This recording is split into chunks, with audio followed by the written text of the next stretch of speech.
Este webinar, bueno, pues su título, Aportaciones de la psicomotricidad relacional a la educación infantil.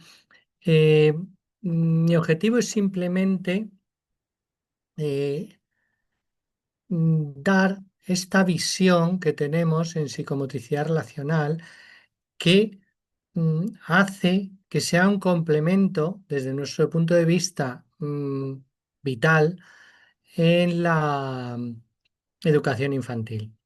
Eh, la educación infantil se caracteriza más por estar preocupada por el desarrollo de los niños, por cómo eh, los niños se enfrentan a lo que les rodea, cómo van creciendo en relación con los iguales, en relación con el medio, en relación con los objetos, con esos adultos que están en la escuela infantil, que los tienen a su cargo. Entonces, la educación infantil se caracteriza mucho más por todo ese ámbito eh, de desarrollo,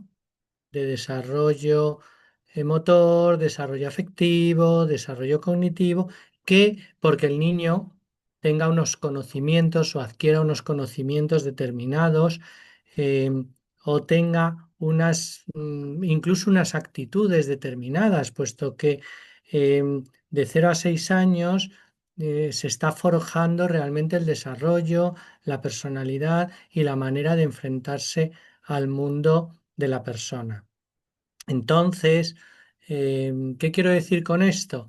Que las características de la educación infantil son muy diferentes a lo que pueda ser la educación primaria o cualquier otra educación.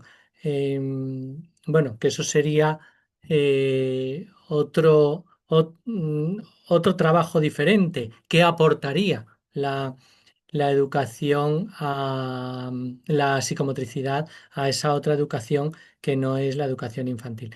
Pero precisamente la educación infantil es un lugar privilegiado para la psicomotricidad, porque el niño se encuentra, como os decía hace un momento, en esos primeros estadios de la vida en los cuales lo fundamental no es que tenga, por ejemplo, un aprendizaje conceptual, ni siquiera que tenga un aprendizaje en el que tenga que relacionar determinados conceptos abstractos, no, porque no va a tener esa capacidad. Sin embargo, ¿qué va a ser lo fundamental en la educación infantil? Eh, Fundamentalmente el desarrollo. En un primer momento, el niño, cuando llega a la educación, a la educación infantil, cuando tiene un añito o incluso menos, ¿qué es lo que se encuentra?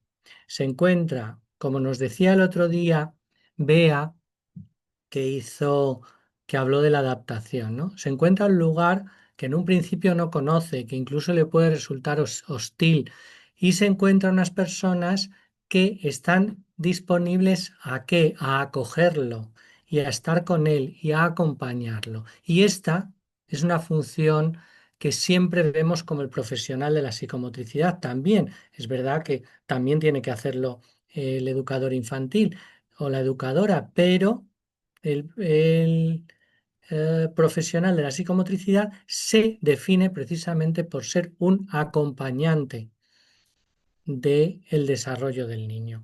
Entonces, el niño llega, lo primero que tiene que hacer es mm, encontrarse unos adultos que están abiertos a acogerlo y a acompañarlo en su desarrollo.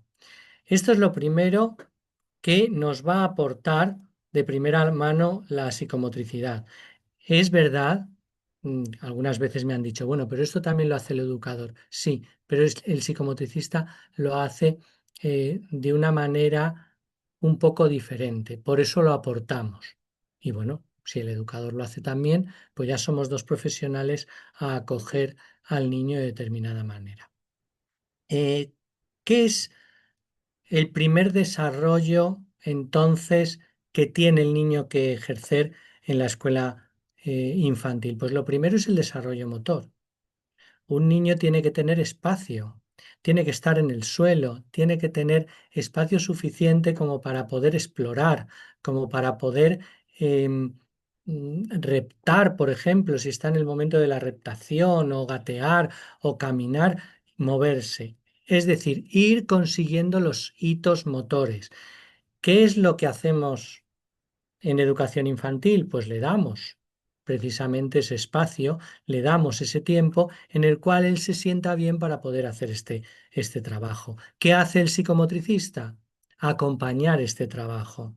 Uno de nuestros parámetros fundamentales es eh, el movimiento, es los apoyos del niño. Esto, que es lo que ejerce la postura en el desarrollo de la persona, pues es algo en lo que nosotros los psicomotricistas aprendemos desde el primer momento en el que nos formamos a ejercer de acompañantes de estos hitos del desarrollo.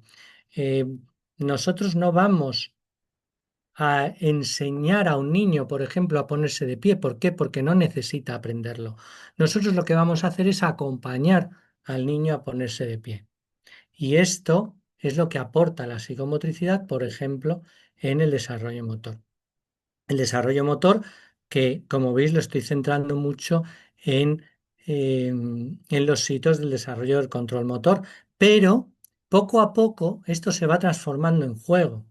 El niño al principio empieza a explorar el mundo que le rodea y simplemente lo que quiere es conocerlo, pero poco a poco se va convirtiendo en un juego y entonces este desarrollo motor se va convirtiendo en un desarrollo sensoriomotor. ¿Por qué?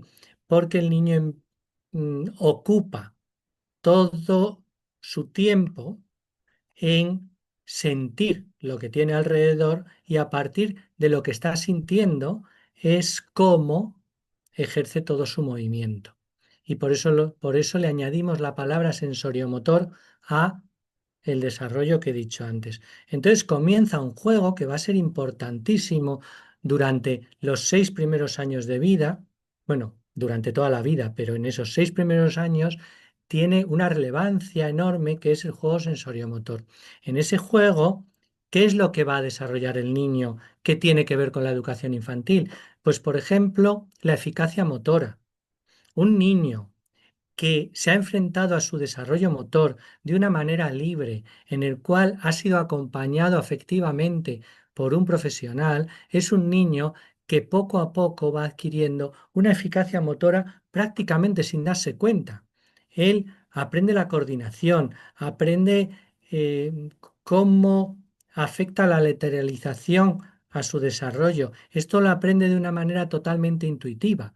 Un niño no empieza a utilizar la mano derecha o la mano izquierda porque le digamos que tiene que hacerlo, sino porque de una manera intuitiva, según cómo él va desarrollando su coordinación en este juego sensoriomotor, él genera la dominancia lateral de un hemicuerpo o de parte de un hemicuerpo. De manera que poco a poco, con este acompañamiento que le ofrecemos los psicomotricistas, genera este desarrollo sensoriomotor. Podemos hablar también de una adaptación al medio físico en el que vive, que este es un punto importantísimo en las áreas de educación infantil, o podemos hablar incluso del conocimiento del propio cuerpo. Un niño que en la sala de psicomotricidad tiene tiempo, tiene espacio, puede experimentar su propio cuerpo. ¿No? Puede, por ejemplo, lanzarse por unos módulos de psicomotricidad y en ese lanzamiento sentir su cuerpo y en ese sentir su cuerpo lo va conociendo poco a poco. Tenemos que tener en cuenta que un niño en el primer año de vida o entre los 0 y los 3 años tiene unos cambios físicos enormes. Si un adulto tuviéramos que afrontar esos cambios físicos, tendríamos un trabajo terrible. Sin embargo, él lo hace de una manera totalmente espontánea y casi siempre efectiva. Pero si tiene tiempo, si se puede mover y si tiene unas personas al lado que les están acompañando en lo que él necesita, no en lo que muchas veces nos inventamos que él necesita. Em, Otro aspecto importantísimo que también comienza en esta etapa de la vida es todo el desarrollo socioafectivo.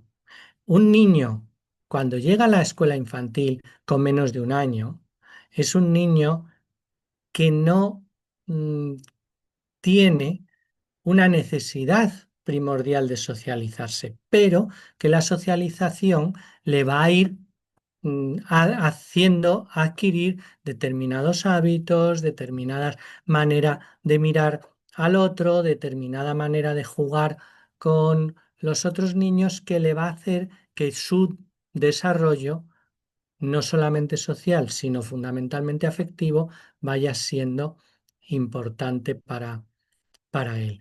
¿Qué ocurre? Que este desarrollo afectivo es lo que nos hace surgir en la sala de psicomotricidad el juego simbólico. El niño, cuando es chiquitín, o la niña, empieza a hacer imitaciones. Esto lo tenemos en cualquier tratado de desarrollo evolutivo. Hace imitaciones primero directas, ve algo que hace alguien y lo imita. Después diferidas, ve algo que hace alguien y un tiempo después lo imita. Y esas imitaciones poco a poco lo va uniendo y va haciendo un discurso continuo en el cual empieza a generar lo que se va a convertir en el juego simbólico. Pongo un ejemplo. Tú ves a un niño pequeñito que coge una muñeca y una cucharita y hace el ademán de darle de comer. Esto es una imitación que, que hace ¿por qué? Porque su mamá, su educadora, alguien le ha dado a él de comer, lo ha visto e imita. ¿Qué ocurre? Que cuando eso se convierte en una historia en el cual ese niño, esa niña se siente, por ejemplo, la mamá de, de ese bebé y le da de comer y hace todos los gestos, todo lo necesario como para sentirse mamá, pues entonces empieza a jugar con la afectividad. Y eso es el juego simbólico. Eso lo vamos a aportar también, de manera que este desarrollo afectivo y simbólico es lo que nosotros vamos a trabajar en la sala de psicomotricidad. Con ello que va el desarrollo de las habilidades sociales, poco a poco ese juego simbólico necesita a otros niños. De momento este niño puede ser la mamá o el papá o la función que él quiera ponerse con ese muñeco, pero poco a poco va a necesitar a otros niños, pues si él decide ser la mamá, pues necesitará un papá o necesitará un hermano o necesitará un perro, necesitará una serie de elementos para generar ese juego simbólico y entonces comienza la socialización desde el punto de vista afectivo, ¿no? Y por fin, esto ya, según el niño va creciendo, se va a encontrar, por ejemplo, cómo va comprendiendo todas sus propias expresiones emocionales. Los niños chiquititos muchas veces no comprenden por qué están llorando, no saben. O sea, a él le surge el lloro y ya está. Poco a poco, gracias al acompañamiento del psicomotricista, va comprendiendo sus expresiones emocionales. Y por fin hay otro desarrollo que también aportamos la psicomotricidad, que es el desarrollo cognitivo. ¿Qué ocurre con este desarrollo? Pues que el niño, en su exploración natural, en su creación, va generando, por ejemplo, por poner un ejemplo muy educativo de escuela, los conceptos espaciotemporales. O sea, ¿cómo sabe un niño? Cómo es el espacio, cómo es el tiempo, cómo sabe lo que está arriba, lo que está abajo, explorándolo, experimentándolo, enfrentándose a ello. Cuando él sube arriba, empieza a comprender lo que es estar encima. ¿Mm? Cuando él salta y baja abajo, empieza a comprender lo que es abajo. Cuando se pone al lado de es cuando empieza a comprender lo que significa al lado de. Y así, pues podríamos ir a conceptos más complejos, pero los conceptos cuando no se exploran, cuando no se experimentan, cuando no se crean, no se aprenden. Y sobre todo que esto le va dando a él autonomía, porque si él quiere aprender algo, va a buscar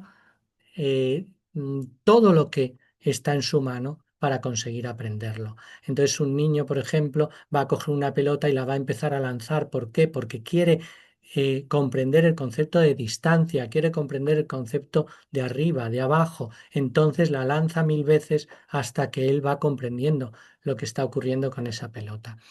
Em, Estos aspectos cognitivos les hace también intelectualizar todos los desarrollos que han conseguido antes. Entonces, en esa intelectualización, ¿qué hacen? Pues forman, por ejemplo, su autoimagen. La autoimagen es un compendio de el desarrollo motor, el desarrollo sensoriomotor, el desarrollo socioafectivo de un niño y la intelectualización de todo esto, en el cual un niño podrá. ¿Por qué lo intelectualiza? Pues porque los seres humanos utilizamos esta parte, ¿no? Entonces, ¿esto qué pasa? Que él podrá decir, soy alto, soy guapo, soy mm, pequeño, tengo los ojos azules o verdes. ¿Por qué? Porque estoy intelectualizando mi autoimagen. ¿Mm? Y todo esto, bueno, con la ayuda de toda la expresión creadora, que es no solamente una parte importante de que el niño aprenda todo esto, sino que además le va haciendo adquirir autonomía. Porque un niño que va forjando su autoimagen será un niño, por ejemplo, que será capaz de aprender a atarse los cordones. Muchas veces decimos, no, es que no tiene autonomía para vestirse. ¿Por qué? Porque no se siente capaz de vestirse. Si le hemos acompañado desde que el niño es chiquitito, hemos estado a su lado para que él, yo siempre pongo el ejemplo a los 2 años, el niño es cuando te dice que quiere hacer las cosas yo solito. Pues entonces estamos a su lado para que él pueda ir viendo hasta dónde puede llegar y hasta dónde no. Entonces, a lo mejor tarda 20 minutos en vestirse, pero lo hace, ¿no? Y poco a poco va adquiriendo todas las habilidades. Pero si es con nuestro acompañamiento, si no, difícilmente lo va adquiriendo.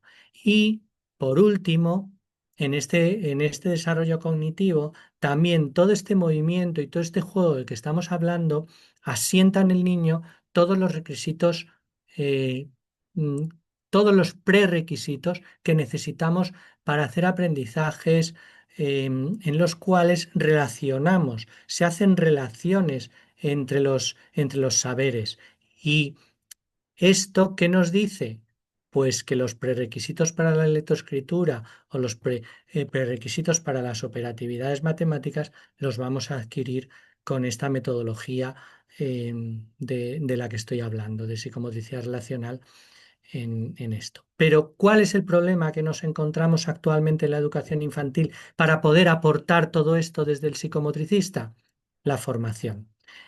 ¿Por qué digo que esto es un problema? Porque tanto en la carrera de profesor de educación infantil, perdón, maestro de educación infantil y en la carrera de ciclo superior de educador infantil, el temario de psicomotricidad es muy pequeñito, hay muy poco contenido y hay muy poco aprendizaje. Entonces llegamos a la escuela infantil y el maestro o el educador no llega a tener las herramientas para poder ejercer como psicomotricista. Entonces, ¿qué hacemos?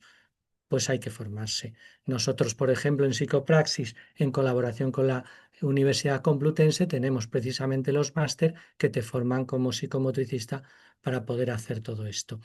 Y bueno, como no tenemos mucho más tiempo, pues lo voy a dejar aquí y, y bueno, las preguntas que necesitéis o lo que queráis comentar, comentarios, preguntas, etcétera, lo podéis hacer conectando desde vuestra imagen o en el chat, como queráis. Positiva, que es lo que os he estado un poco hablando de los tres desarrollos, en el cual veis ahí el desarrollo sensoriomotor, que es la primera parte, esa que está en naranja. La parte que está en marrón se refiere al desarrollo afectivo, socioafectivo, y la parte que está en azul es el desarrollo cognitivo. Y está, bueno, pues son aportaciones de lo que he estado hablando, así un poquito resumido, y así lo tenéis un poquito. Bueno, y a lo mejor viéndolo también os surge alguna pregunta más.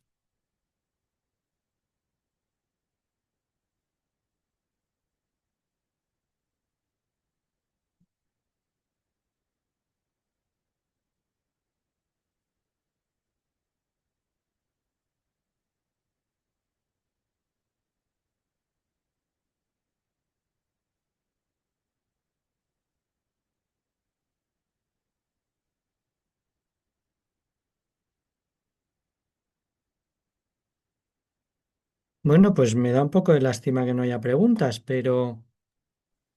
Amador, hay mm, una pregunta en el chat. perdona, es que como he compartido la Ahora pantalla, no veo el chat, pero te la leo si quieres. sí, lémela. Según lo que te escucho, entonces la psicomotricidad aportaría a la globalidad del desarrollo de los niños. Sí, sí. A ver,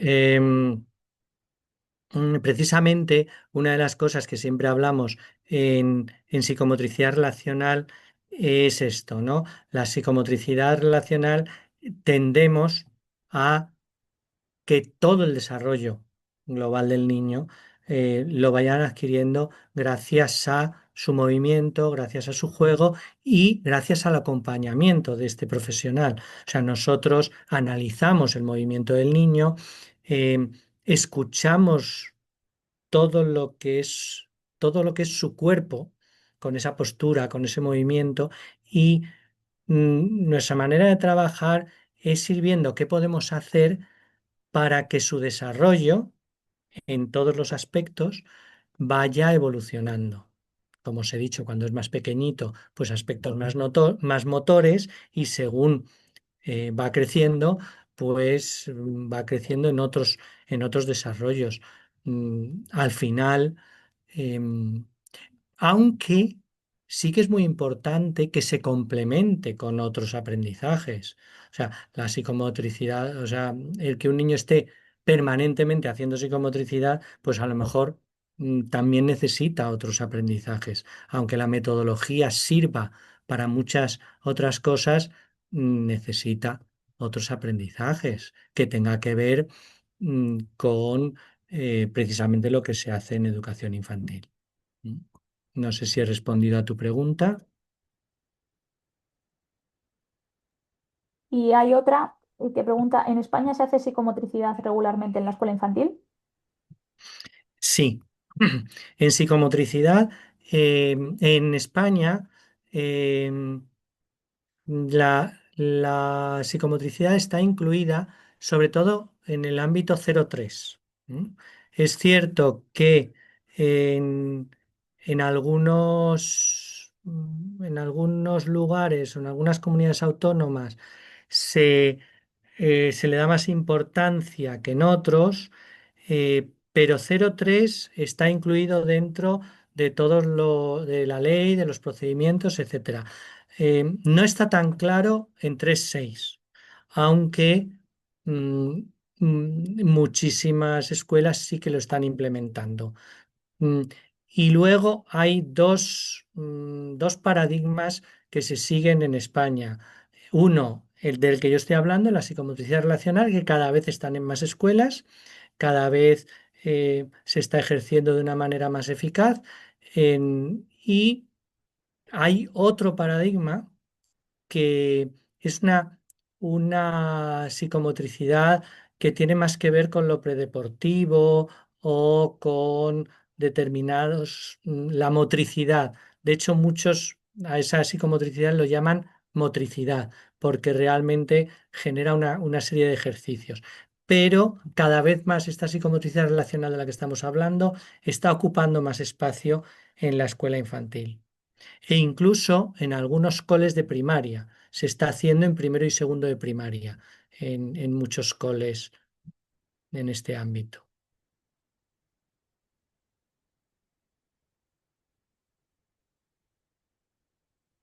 Bueno, ¿hay alguna pregunta más o alguna cosa? A ver, es mi primer curso dando sesiones. Bueno, Marta, pone aquí que es tu primer curso dando psicomotricidad. Em, ¿Alguna recomendación?